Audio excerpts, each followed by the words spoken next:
Hello everyone. Today let's look at the semiconductor industry and have a world view about it, then look at the Indian market also. So if you see, there are around 152 companies that are listed in this space, okay? And these companies have around 13.7 trillion market cap, okay? Now there are many interesting things in this data itself. So first and most important is there is no Indian company that is there in these top 152 companies that are set to work in semiconductor. Okay, so look at this data. There's no Indian company in this. Also, if you see, United States has around 63 companies and the market cap is of around 9 trillion. And second is Taiwan with 20 companies and the market cap is of 2 trillion. Then South Korea has three market cap of 1 trillion. Now, if you just have all these companies together, we'll have the calculator. So 9 plus 2 plus 1, it's 12. And 12 divided by 13.7. So these three countries are contributing 87% of the world's semiconductor business. Here we haven't looked at China in this calculation. Okay, so it is also catching up. Then Japan is there. So this is like most important thing is United States and Taiwan. Okay, now let's look how the top 20 companies are doing and how should we look at this data. Okay, so Nvidia is the biggest company, market cap of around 4.5 trillion.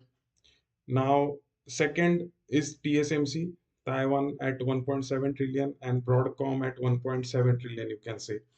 So, out of the top 20, 12 are from US and then rest of the countries follow. Just one company is there from China and one from Taiwan. Okay.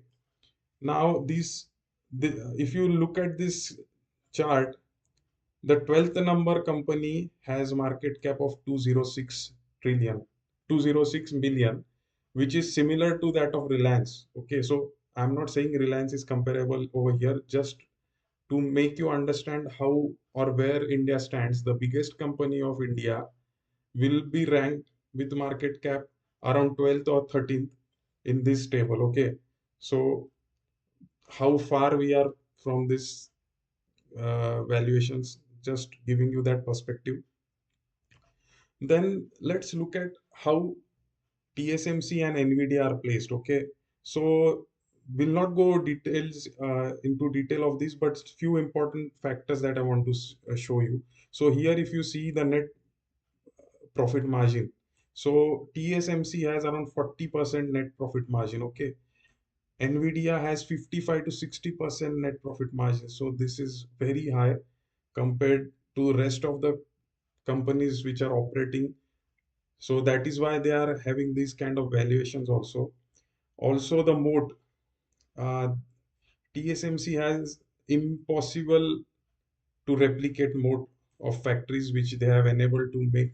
And if you see, even Nvidia is dependent on TSMC. Okay, so whatever is being designed by Nvidia is being made by TSMC. So that's how important this company is, and that's why Taiwan is so important because 90% of the production is in Taiwan. Okay, so and the 100% dependence of Nvidia is on this company. Okay, now we know like Nvidia has its own software and ecosystem, it has its own CUDA software, and but look at the interdependence of these two companies and these two countries. Okay, and now let's look at how its earnings are. So this is also very striking, which I found that these are plain earnings of TSMC and Nvidia. So here you look, TSMC from 2015 has very steady earnings. Okay, so of around 10.9, 11.8. So they have gradually increased.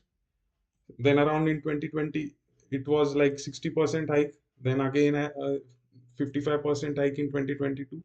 So from 10 point or 11 billion, it has now reached to 88.3 billion. Okay.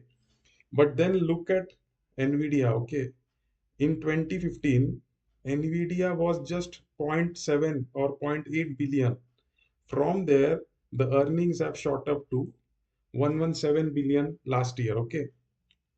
And we know like this will further go up in this year also, definitely.